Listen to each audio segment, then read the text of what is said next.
saw crowds that comprised of parents who are not able to pay even school fees. Parents who were hungry, had not fed their children, Honorable Speaker. They were both hungry and angry, Honorable Speaker.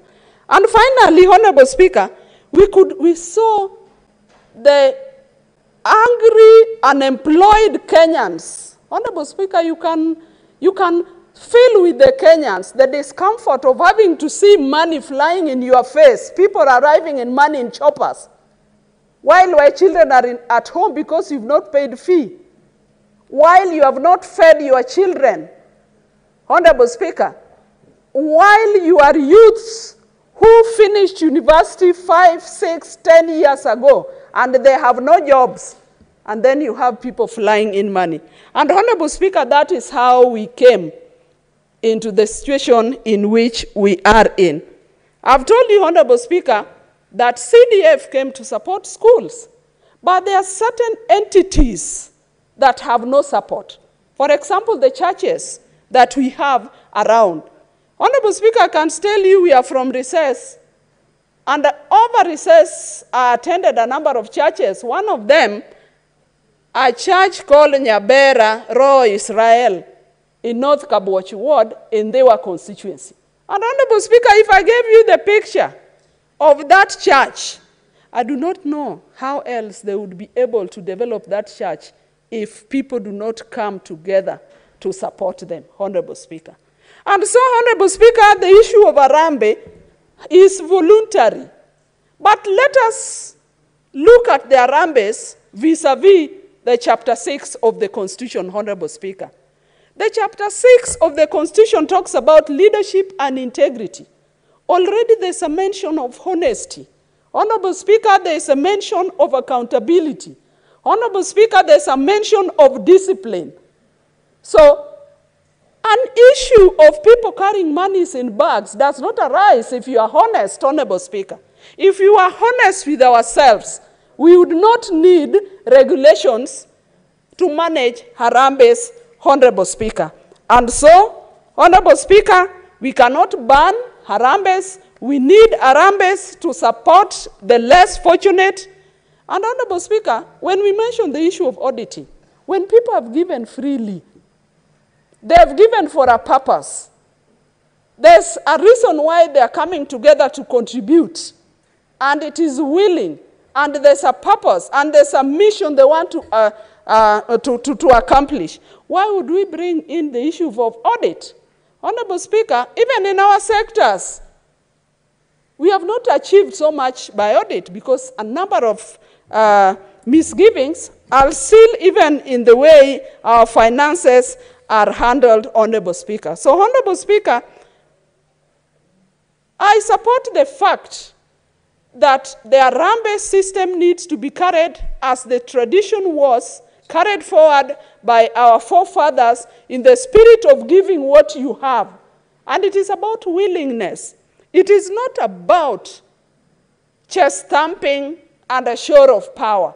It is about solving a need that arises. Honorable Speaker, I want to say no to the idea that we can stop Harambees because the Harambees, we need them. But how would we bring in the idea of bureaucracy, the idea of clearance for our people to hold Harambees, Honorable Speaker? Honorable Speaker, by introducing activities as clearance, we would be creating gods in our communities. You'd be given a chief or a cabinet minister or a CEC. They have work already cut out for them, which they are not able even to accomplish. This week, Honorable Speaker, just yesterday, the Senate was sitting here and cabinet secretaries were not able to come here to answer to our questions. So how do we again get them involved in voluntary activities as Harambees? Honorable Speaker, when you bring in the issue of clearance, that you have to line up to achieve or to whoever you want to propose. Honorable Speaker, that we reflect back to the KANU days, where people just created rules and executed them. We do not want to create gods for our people who are already disadvantaged. If you have a funeral, you have a funeral. Honorable Speaker, allow people to collect around with the people who believe in the problem that they have and let them support them. If you want to put regulations and give somebody power to give a clearance, Honorable Speaker, we will be creating mini gods who will decide when you will have a problem, when you need to solve this problem, and who will even. Honorable Speaker, even this, there's a practice where leaders have to get clearance from elsewhere to hold certain public functions.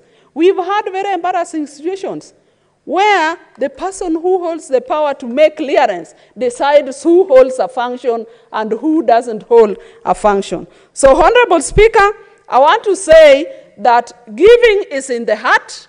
It is not the how much that you give. Let us give our people the space to give. Let us not call a dog a bad name in order to kill it. Let us not kill the spirit of Harambee. But, Honorable Speaker, let us go by the chapter 6 that talks about leadership and integrity.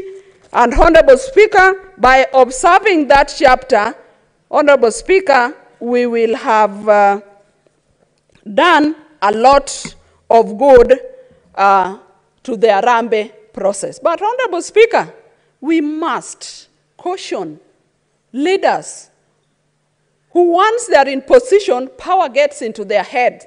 I do not have any reason why anybody would fly in choppers with bags of money and provoke Kenyans. And specifically, Honorable Speaker, that is what even fund more of the Gen Z problem, because we had young people with no jobs and they were seeing people flying in this country with money. Honorable Speaker, I support the Harambee spirit as was initiated by our forefathers, because that is how a number of people have been supported to be educated. That is a way in which a number of churches have been built. That is how a number of schools were put together. That is how even the school buses we see around. Honorable members have given donations, have given deposits, but the parents in the school and the surrounding communities have always supported by the Harambee spirit. But, Honorable Speaker, as I end my speech, let us not abuse it. Let us enrich it. Let us encourage that people are able to contribute the little they have, that it is voluntary and giving is in the heart, and it is not the how much that you give. Honorable Speaker, I support the Harambee spirit. Senator Gloria Oruoba.